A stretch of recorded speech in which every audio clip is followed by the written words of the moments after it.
Merhabalar. Bu programımızda elimde görmüş olduğunuz 1/62 ölçekli aracımızı restore etmeye çalışacağız. Hobi köşesine hoş geldiniz. Öncelikle aracımızı şöyle bir incelediğimde muhtelif boya hataları görüyorum. Sanırım bunun daha önceki sahibi buraya bir şey yapıştırmış fakat pek çıkması mümkün gibi gözükmüyor. Ya da en azından çıkarken boyayı da kaldıracağını düşünüyorum. Lastikleri gayet iyi durumda. Hatta lastiklerin üzerindeki yazılar bile hala duruyor. Bu yüzden lastikleriyle ilgili pek bir çalışma yapmayı düşünmüyorum açıkçası. Plastiğiyle ilgili pek bir sorun göremiyorum. Ancak içini tamamen dağıttığımız zaman göreceğiz. 2,5 mm ucumuzu takarak söküm işlemine başlıyoruz.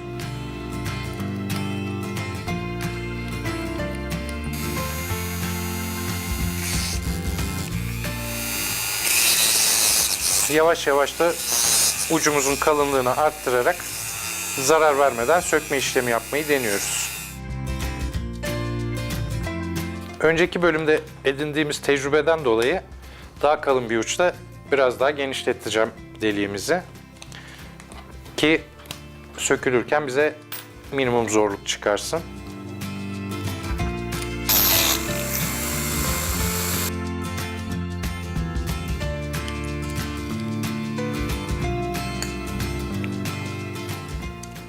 Şöyle biraz tornavidayla parçalarını zorluyorum. Gördüğünüz gibi kolayca açılıyor. Evet, aracımızı şu anda açmış bulunuyoruz.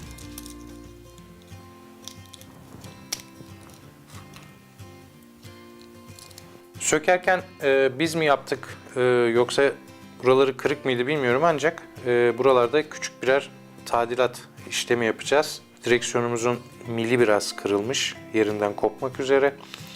Ayrıca paneli yerine oturtan dişlerden bir tanesi de kırılmış, yerinden kopmak üzere. Bunları plastik yapıştırıcıyla yapıştıracağız. Ondan sonra tekrar yerine takacağız. Bunun dışında boyamızı kaldıracağız. Bunun yanında camımız sanıyorum bir temizlik ve parlatma işleminden sonra gayet iyi durumda olacaktır. Şuralarda 2 tane çiziği var. Parlatma aşamasında belki bunlardan kurtulabiliriz.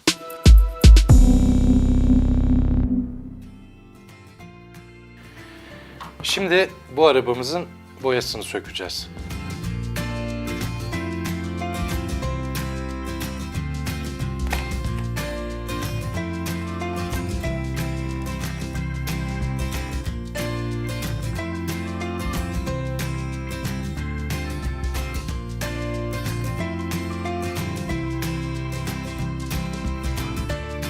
Şimdi tersini çevirip biraz da iç yüzeyine boya sökücü uygulayacağım.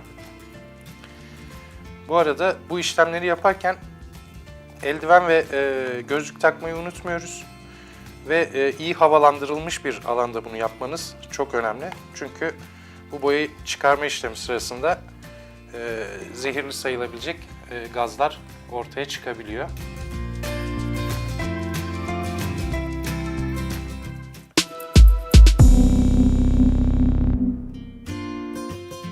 Artık yıkayabiliriz. Önce bol suyla durulama işlemi yapacağız. Sonra da bulaşık deterjanıyla yıkama işlemi yapacağız.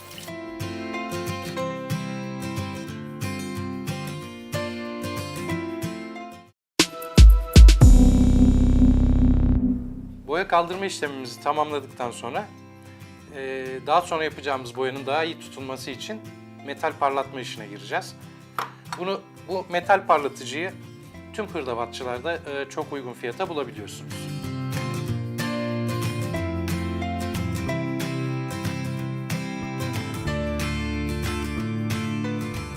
Bunun üstüne biraz metal parlatıcı sürüyorum. Çok fazla sürmenize gerek yok.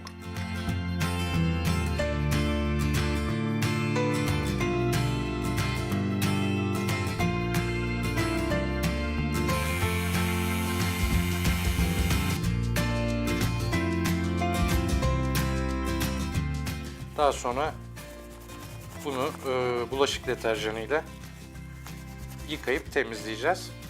Yoksa boya tutmaz.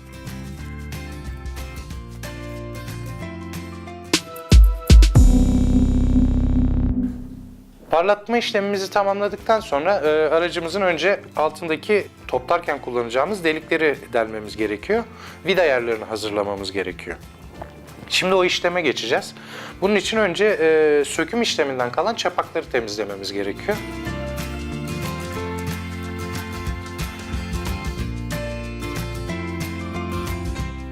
Şimdi deliklerimizi deleceğiz. Önce 2 milimetrelik bir matkap ucuyla deleceğiz. Sonra 2,5 milimetrelik bir matkap ucuyla deleceğiz. Sonra da vida yeri açmak için bir alet kullanacağız. Onunla vida yerlerimizi açıp daha sonra astar boya işlemimize geçeceğiz.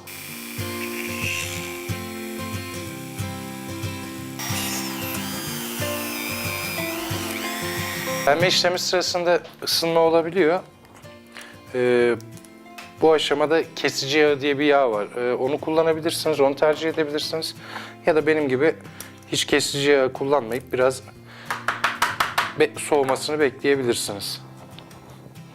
Soğumasını beklerken de bazı çapaklar oluşuyor. Onları temizlemeyi tercih ediyorum ben.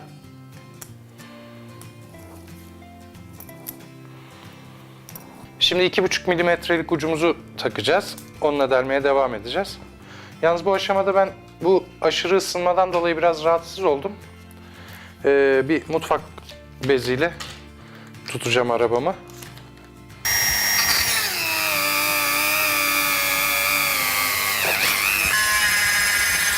Şu an bir hata yaptık. Delme işlemi sırasında sanırım gücümüzü kontrol edemediğimizden dolayı biraz fazla deldik ve bir matkabımız diğer taraftan çıktı. Arabamızın arkasını delmiş olduk. Tabi buna dikkat etmek gerekiyor normal şartlarda. Biz şimdi bunu macunla kapatıp tamir edeceğiz. Telafisi olmayan bir durum değil neyse ki. Ama önce diğer tarafın deliğini de hazırlayalım.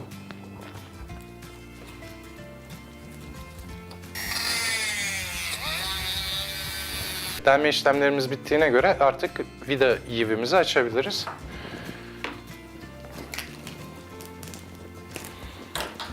Metrik 3 diye tabir edilen bir ölçü kullanacağız biz.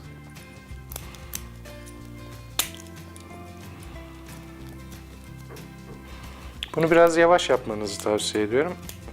Hem yivinizi bozmamak için hem de bazı çapaklar oluşuyor. Biraz zorlanmaya başladığı anda vida çıkarır gibi yerinden çıkarın. Sonra tekrar deneyin.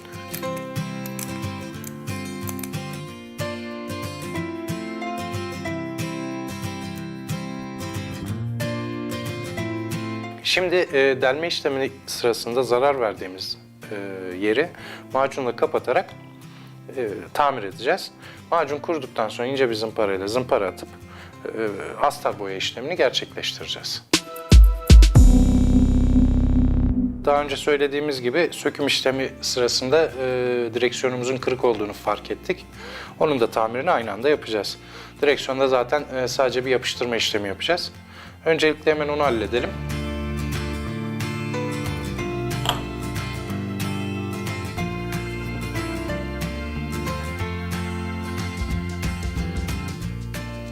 Benim kullandığım yapıştırıcı hızlı kuruyan bir yapıştırıcı. Biraz plastiği eriterek yapıştırıyor. Direksiyonumuzu yapıştırdık. Şimdi deliğimizi tamir edelim.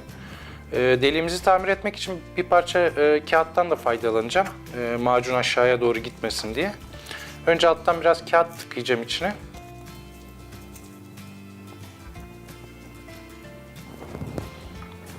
Sonra kürdanla bunu biraz iteceğim. Macunun kuruma işleminden sonra bu kağıdı buradan çıkaracağız. Evet.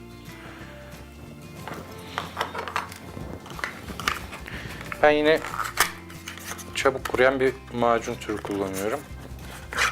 Spatulama biraz macun alıyorum. Sonra deliğin üzerine sürüyorum.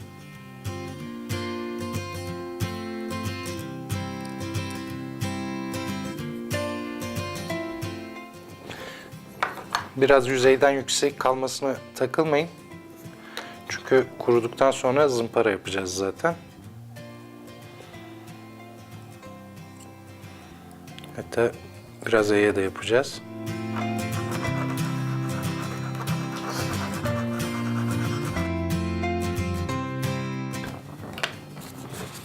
Törpüledik. Şimdi gördüğünüz gibi yüzeyde bazı bozulmalar oluştu. Bunu da biraz sonra macunumuz kuruduktan sonra bir kat daha macun atacağız zaten. Hafif bir delik var orada. Macunumuz kuruduktan sonra zımpara yaparken bu yüzeyde oluşan çizikleri de düzeltmiş olacağız. Zaten astar boyamızda mikro çizikleri kapatacağı için umuyoruz ki izlerden bir şey kalmayacak. Şimdi macunumuz kuruması için bir süre ara veriyoruz. Dolgu macunumuz kuruduğuna göre artık sulu zımpara işlemine geçebiliriz. Bunun için yine bir küçük yoğurt kabı kullanacağım. Önce 600 numara, sonra 2000 numara zımpara ile çok bastırmadan hafif hafif macunu zımparalayacağım.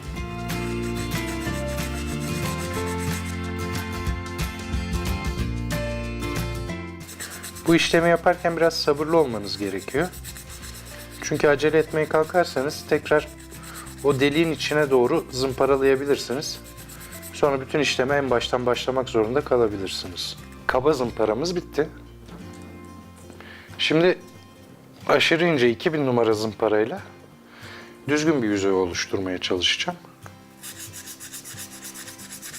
Eğer hiçbir pürüz hissetmiyorsanız o işlem olmuş demektir. Evet, gayet güzel bir şekilde deliğimizi kapattık.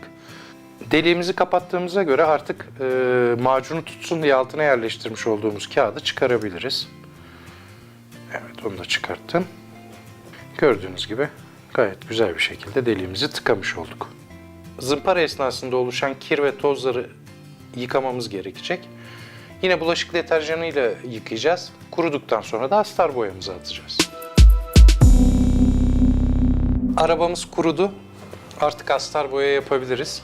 Evet, şimdi arabamı boya için hazırlıyorum.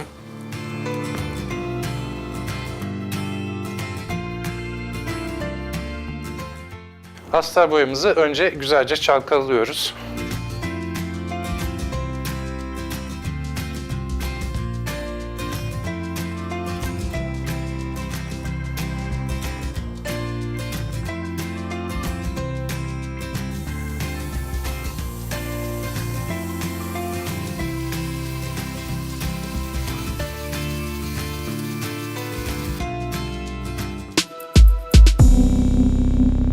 Astar boyamız kurudu. Şimdi antrasit boyamaya karar vermiştik. Antrasit boyamızı hazırlayacağız. Boyamızın dibindeki tortuların da güzelce karışması için bir kürdandan yararlanıyorum.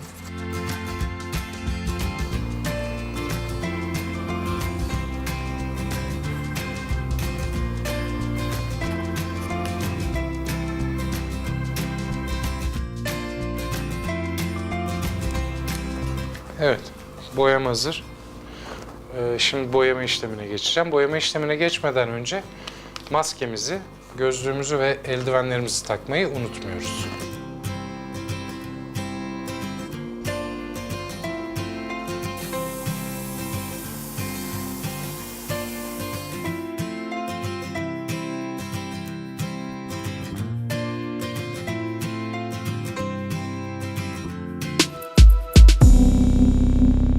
Arabamızın boyası kurudu. Artık verniğimizi hazırlayıp arabamıza vernik atacağız.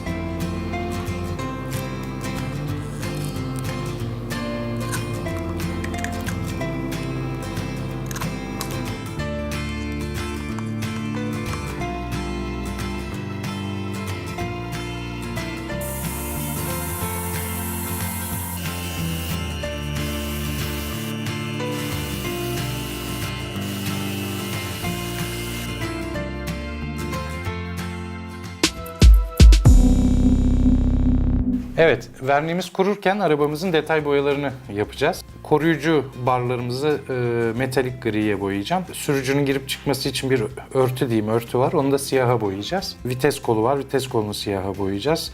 Koltuğu da siyaha boyamayı düşünüyorum. Verniğimizi de kurduktan sonra arabamızı artık toplayacağız. Biraz gümüş boyayı tahtanın üzerine alacağım. Sonra kolonya ile inceltip kullanacağım. Hemen bir damla kolonya ile.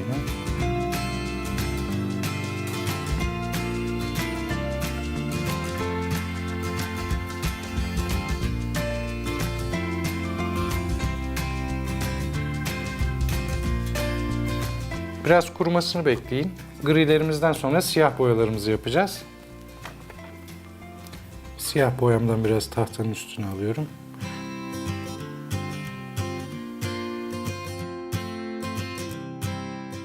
Şimdi önce direksiyonumu boyamak istiyorum. Şimdi de sürücünün örtüsü, filesini boyuyorum.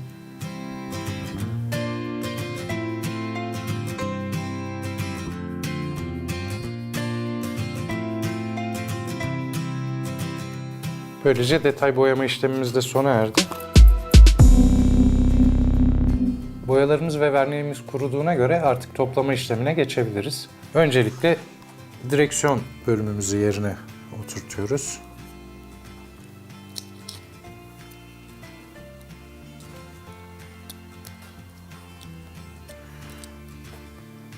Daha sonra camımızı yerine takıyoruz.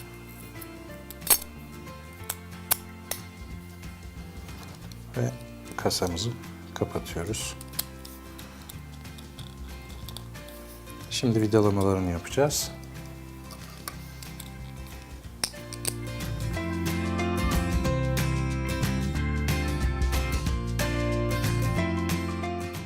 Evet. Böylelikle aracımızı toplama işlemini de bitirmiş oluyoruz. Aracımızı topladık.